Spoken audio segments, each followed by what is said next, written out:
Hello again, folks. How's it going? It's time for everybody's favourite weekly news roundup, the Shite You See on the BBC. Definitely starting with this one because everyone knows I fucking love ripping the piss out of the ginger soy boy and his wanton Jezebel of a wife. I've said all there is to say about Meghan. Everybody knows it. This story, Prince Harry and Meghan tell the tabloids no more cooperation. Well, you haven't had any cooperation in the first place, have you? You haven't been helping them because the press write fucking facts about your personal history. And when the fucking Sun point out that Meghan Markle has been on more pipes than the fucking Mario brothers, right? She has been fingered more times than David Attenborough's fucking passport. The woman is a fucking hussy, for want of a better word. She loves it. She's been rogered more times than a copper's radio. All of her co-stars have had a go. The bloke off Suits was born in her. Some fucking random guy was shafting her on the beach. And all the photos. If you just type in Meghan Markle tits on Google, you see more fucking nipples than you would see in a month of visiting titty bars. She loves it. Now, I'm not judging her for that. I'm not. I'm a liberal, modern man. If you want to end up with an arsehole like a broken cat flap, you knock yourself out. But don't pretend to me to be some sort of high and mighty, hoity-toity, virginal princess, when anyone who's ever picked up a gossip magazine or a newspaper knows for a fact that you've been shot over more times than fucking Baghdad. Right? So just stop mourning. Says the Duke and Duchess of Sussex have told the UK's tabloid press they are ending all cooperation with them. There was none. In a letter to the editors of The Sun, Mail, Mirror and Express, the representative said the pair had taken the step due to distorted, false or invasive stories. The truth hurts, Meghan. And if you've got a gash like a yawning hippopotamus, you're just going to have to deal with that yourself, love. I bet fucking Archie commando rolled out of that fucker. Said there is a real human cost to this way of doing business and it affects every corner of society. The Duke and Duchess of Sussex have watched people they know have their lives pulled apart for no good reason. Because you're a fucking liar. Because you're a liar. Because you're an arrogant, hoity-toity, smug, insufferable fucking liar. And you lecture people about climate change while you take fucking 90 flights a year on private jets. And you literally have the climate Yeti print. The climate fucking Yeti print of 50,000 plumbers. Like, in fact, higher, isn't it? Because normal people, working class people, they're getting coach. So they cram them on a plane with like 300 people. If you take a private jet, that's purely in the sky for you. I don't know what a climate Yeti print is, but it's the equivalent of like maybe a million, 2 million. Like, you would have to get 2 million bricklayers to have the amount of carbon that these fucking necky bastards have got. And they want to lecture me now. Again, lecturing us about moral fucking turpitude. Fuck off. This policy is not about avoiding criticism, the letter continued. Fuck off. Everybody knows it's about avoiding criticism. You lying bastards. You just want to live your lives, do whatever you want, lecture everyone all you like, and not have the journalists tell us when you're flying on private jets or smoking fucking pole. Fuck off. Moving on. Coronavirus. Is the pandemic being used for a power grab in Europe? Well, first of all, they love putting the Turks. Turks aren't in Europe. If the fucking European Union goes that far fucking west, far east, well, fucking hell, we may as well call the Chinese European. Fuck off, BBC. Some of Europe's leaders have been accused of taking advantage of a public health crisis to clamp down on dissent. Have you noticed how they're all right-wingers as well, though? There's no lefty fucking authoritarians on there. The ones that have just been lying and using the crisis to talk shit about anyone who's right of fucking Chairman Mao. Viktor Orban's stands of being accused of using the coronavirus to grab even more power. Yeah, well, he probably has. I'm no fan of him, but who cares? I'd like to see some communist favourites on this fucking story. Turkey's combative leader Recep Tayyip Erdogan does not need to use the coronavirus to usurp power because he's got so much already. Well, he's a follower of the religion of peace, isn't he, lads? Aren't you supposed to be fucking humming the Turkish national anthem with his balls in your mouth? That's how the BBC does business. I'm not having this. Criticising a man who happens to follow a particular religion, you're not allowed to do that on the BBC. I shall write to my local MP and tell them, well, oh no, you're not allowed to not pay your TV licence or you get sent to prison. Alright, fuck it, I won't bother. Russia, the pandemic frustrates Putin's ambitions. Putin is less authoritarian than most of our lefty politicians. Like, they have... Jess Phillips and the like could teach this cunt a thing or two, couldn't they? Because they want it so you're not allowed to criticise the things that they like. You're not allowed to hold them accountable. You're not allowed to whinge when they break the fucking rules. So I think it's a bit rich that we have a go. We're obsessed with pulling apart all these people from all around the world, but we don't hold our own fuckers accountable. The ones who brainwash kids in schools, lie to children, and prosecute you for telling jokes. These are the cunts in charge in the UK. They'll send you to jail for telling a joke they don't like, but we're supposed to be worrying about fucking Erdogan. Let the Turks deal with him, and we worry about ourselves, thanks. Here's another good one from these lefty arseholes. Why does cinema ignore climate change? It doesn't. I've seen loads of fucking films set in a future ruined by climate change. Amusingly, does anyone remember Split Second? That was a class film. Funny as fuck. Ridiculous. But it's a British-American buddy cop sci-fi. And it's set in the year 2008. And global warming and heavy rainfall has left large areas of London flooded. It's fucking funny. But yeah, total bollocks. The BBC, not only...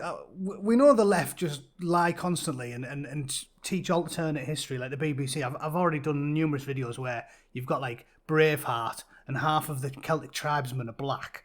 Or like, you know, Roman Britain, everyone was fucking African. Like, they just make shit up. But the reason they do this story is because there's been loads of stories about climate change fucking up the world in cinema. And all of them were set in like 2007 or 2008 or 2010 and the earth was underwater. Fucking Waterworld, what's happened there? Cinema doesn't ignore climate change, but they want to pretend it did because they don't want to talk about the fact that all the films they made where climate change had fucked up the planet Earth were all set before 2020 and we were all underwater. So their bullshit alarmist conspiracy theory has already been proved wrong by 10 dozen cinematic fucking masterpieces. Obviously, I use that term loosely. Most of them are terrible, but they've all been made. So, bollocks. Yeah, the rule of no again. Why does cinema ignore climate change? It doesn't. The headline's wrong. It's an outright lie. We can reel them off. Terrible films about climate change decimating planet Earth long before 2020. So, you were wrong, and now you want to pretend you never were, and it never happened. Fuck off. Oh yeah, and check Split Second out. It's a funny film. London is underwater in 2008. Cheers. Fucking, they made a headline out of this. London's Nightingale Hospital discharges first patients. You know why they made that a fucking story? Because there's hardly any cunt in it. Last week there's like 3,000 beds in the fucker and there was about 2 people in it. Because as I've been saying for about a month, this quarantine was bullshit. And when these antibody tests come out in the next couple of weeks, it's going to turn out that fucking millions of people have had the cunt. And the whole thing was unnecessary. So that's why they're running that. Yeah, and then everyone's clapping everyone. Fucking, yeah, cheers. I'm sick of clapping. All anyone's doing is clapping. We clap the nurses clap us. Can we just go back to the age of sparing applause for those who really deserve it? Like, look, the 9-year-old with fucking a foot grown out of his arse has managed to walk for the first time ever. Give him a clap. Not nurses have been eating sausage roll in the break room for the 5,000th shift. And they've been amply paid for, and they've had the pension contributions made, and they've just got an extra day's holiday. Oh yeah, but let's clap them anyway. Fuck off. It was built in 9 days. That was impressive. You know why that was impressive? Because the fucking military did it. Because they're the only people that are immune from political correctness. Because when you're in the military, if someone says, oh, you cunt, build a fucking hospital, you don't go, what about my rights? You're not wearing an LGBT tie pin. You can't tell me what to do. Fuck off. That's why it was built in 9 days, because the military did it. The only semblance of competence remaining in the fucking UK is the military, because they haven't got any fucking rights to whinge about. Mr. Chung, aged in his 50s, will now be treated in a North London hospital. Ah, well, see, we keep hearing all the time about how the NHS is being saved by migrants. Why is nobody talking about migrants costing the NHS money? Weird that, innit? Maybe it's almost in bad taste, right? Probably in bad taste if I was to say in the middle of a fucking coronavirus, oh, I bet there's a few 100,000 migrants using the NHS now, taking up beds, taking up resources, taking up drugs, and medication and ventilators. Oh, that'd be bad taste, wouldn't it? So I won't say that. I won't even bring it up. I'm just pointing out the corollary. Maybe it's bad taste to keep going on and on and on and on about all these fucking migrants who work as nurses. Maybe. Just saying. It's a good one. Depression feels like a cat sitting on your chest. Not that big of a deal then, is it? Most people do that for fun. Oh, there's my cat. Come on up. Yeah, cheers. Not that big then, is it? Not that big of a deal. Although, that's a very fat fucking cat, and that gingerbird looks fucking devastated. The coronavirus pandemic and the resultant lockdowns have created difficulties for many people. Here, two young people, Lizzie Knott from Bradford and Bertie Campbell, a student from Aberdeen, describe how it affected them. Fucking hell. Lizzie Knott is a 22-year-old illustrator who lives with depression. Middle-class arsehole. Lizzie Knott is a middle-class arsehole who doesn't do a real job. My depression stems from PTSD. Oh, God. I love how everyone's got PTSD. I guarantee Lizzie wasn't a Green Beret. I don't think Lizzie had to deal with someone trying to poke holes in her with an AK-47. I think Lizzie is claiming she's got PTSD when she hasn't. She was just quite upset once. Bertie has a history of self-harm and depression.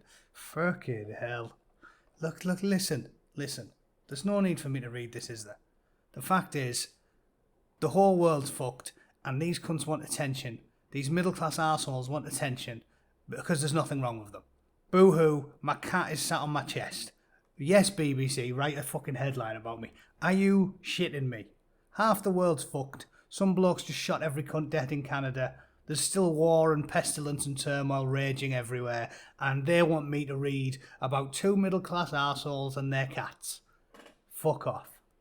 Gordon Brown says halting the WHO funding is an act of self-harm by the US. Saving money to stop paying for an entity that is overtly hostile to your country is an act of self-harm. Cheers, Gordon. This is the man who sent a memo around telling the police to turn a blind eye to children being raped by grooming gangs. This is the man. It all came out last week. Sargon covered this, right? Just go and check that video out. I'll put it in the link. Nazir Afzal talked about it. It was all fucking covered up, and it came from the very, very top. This asshole, he was in charge of the Home Office, and they sent a memo around saying, turn a blind eye to it. These girls are making an informed consent. Little kids, you're not legally allowed to consent when you're 13. Even I know that. And I'm from Middlesbrough, where the kids are where everyone gets knocked up when they're 16. Middlesbrough girls' ovaries fry up naturally when they're about 19 because they're over the fucking hill. We breed young, and even we know that you have to wait until they're 16. 13-year-olds can't give consent, and this fucking arsehole spread the memo to all the coppers who were complaining, going, little girls are getting raped. And he said, fuck off, they consented. Ignore it, because we don't want anyone to be upset with a brown person. So Gordon fucking Brown is once again talking shit. The WHO is corrupt. The WHO belongs to China. The WHO is hostile to America, and America is paying for it. Fucking do me a favour.